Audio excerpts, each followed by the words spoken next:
The Greater Richmond Region is a metropolitan area of Central Virginia. Not only is it the capital of Virginia, but it also accompanies 17 county-level jurisdictions, including the independent cities of Richmond, Petersburg, Hopewell, and Colonial Heights. Leadership Metro Richmond, also known as LMR, started as a program under the Greater Richmond Chamber of Commerce in 1980. The city climate at that time was racially tense.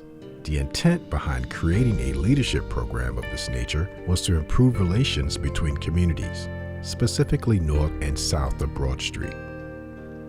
LMR fit into the pattern for everything the chamber was trying to do at that time: economic development, embracing regional collaboration, and engaging citizens and elected officials outside and members of the business community. From the beginning, the program was particularly successful in two areas. First, it gave people an opportunity to significantly broaden their view of the region, introducing them to people, places, and institutions that they had not known. Second, it provided an opportunity to discuss issues and confront bias and prejudices in a safe environment. Priorities for the program are diversity, teaching, and connecting. Today, LMR has helped expand and enhance the capacity to collaborate with fellow community leaders to engage in high-performing conversations, broaden knowledge and perspectives about the region, collaborate on community engagement opportunities, and inspire one another to serve.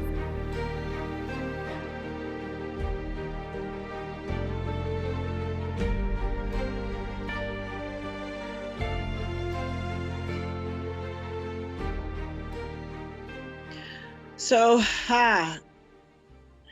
the thing that I know for sure is I understand my community. I understand who I serve, right? And that's intentional for me. Is to understand that even though I serve a large Latino community, it's not a one size fit all. It's not. They come from different backgrounds. They come from different cultures.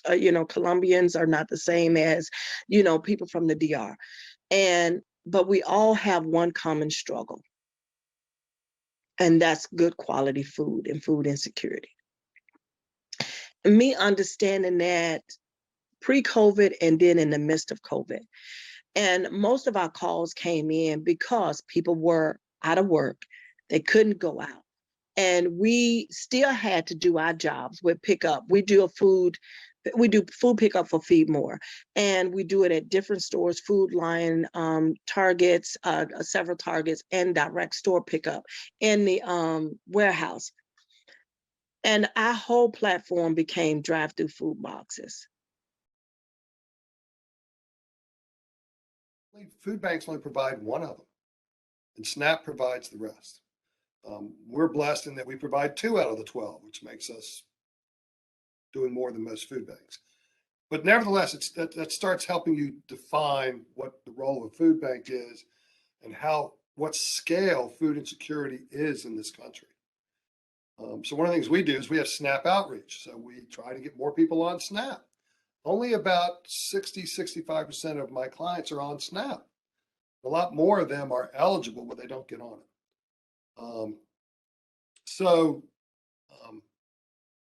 These people every month or every day, they decide between food, and Julie will get this: food, rent, transportation, health, medicine, housing, rent. So yeah, I'm gonna start by saying, like, there's no hunger is hunger, right? There's no difference between adult hunger and child hunger. Like, people hungry is people hungry, right? And what we've learned is that there are certain areas of our community that are experiencing hunger at higher rates than others, and that the real conversation about hunger is a conversation about poverty and who's poor and why they're poor. And our work centers looking at those issues through a lens of racial equity and understanding that slavery, colonialization, Jim Crow, discrimination, and not just de facto segregation, but de jure or the after effects of said racism is what causes inequity and causes poverty, and therefore what causes hunger. 9 years I've been involved in food systems slash food justice for about 13 years, 13 years now this year. I work with small farmers to address lack of access to healthy food in formerly redline neighborhoods. And we build gardens and green spaces in neighborhoods that are lacking access to healthy food, but also are in need of access to healthy green space due to climate. Use a phrase that I've heard Dominic say, which is that we actually kind of live in a little bit of a fantasy land, right? Essentially, our work exists because the food system is broken, and that means that we grow plenty of food in the United States, and yet, depending on the locality, we have 8 or 10 or 15% of our population, including children, where often that percentage is even higher, of people who don't know where their next meal is coming from. So the USDA has, these various ways of measuring food insecurity, right? High food security, low food security, high food insecurity, low food insecurity. What we know is that that's very based very heavily in physical location, because we're talking about financial and economic and physical access to food, as well as a myriad of other systemic causes of food insecurity. And then effects of that lack of nutrition security or food insecurity that results in a disparity in health outcomes. At its simplest form, I think it's the connection between systemic racism and poverty and marginalization, right, across the country, and especially in a city like Richmond. So that manifests itself, as you all know better than I, in any number of ways, not just limited access to food, but limited access to job opportunities, education, healthcare, transportation.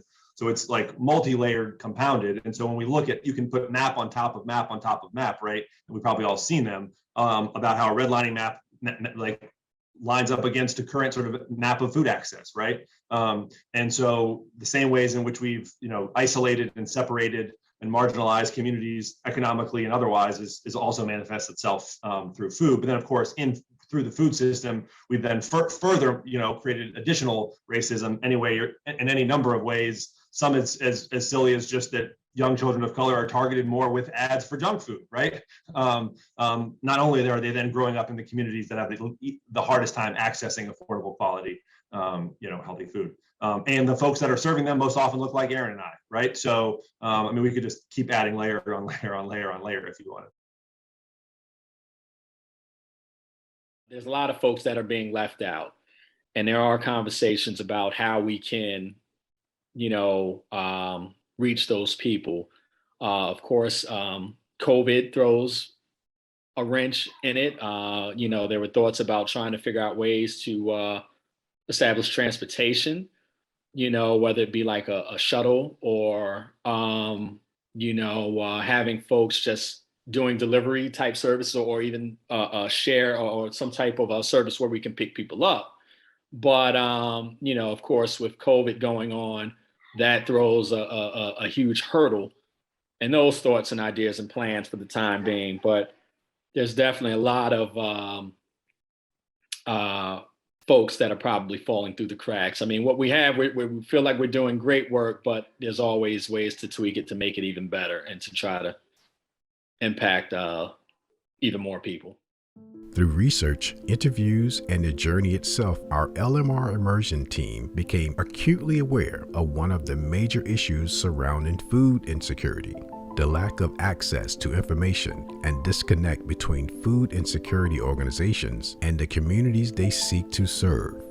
Some organizations pointed to funding resource deficiencies as the catalyst to this problem, while others outlined the disparity in disseminating information to the individuals and families who need it most. We even discovered that resources were often unutilized and in some cases, food going to waste at events such as food drives and markets. Our team then explored the idea of creating a website or landing page connected by a QR code that individuals could scan to access available resources. This website would highlight available assistance programs and additional resources. Further research led us to Aunt Bertha and other hubs that provide a similar platform for informational resources, including food insecurity.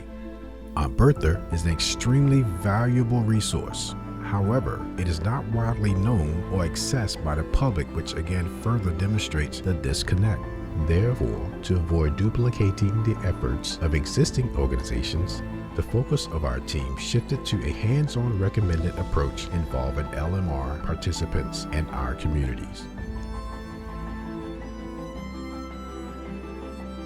Throughout our journey, we learned that there are differing opinions on how to solve the issue of food insecurity, and it's simply not one factor but many that attribute to food insecurity. It will take a unified effort from organizations and individuals to truly move the needle. Though the need is great, so is the dedication by the many organizations serving our communities. Our team collectively agreed that actions speak louder than words, and the right approach is to therefore act now.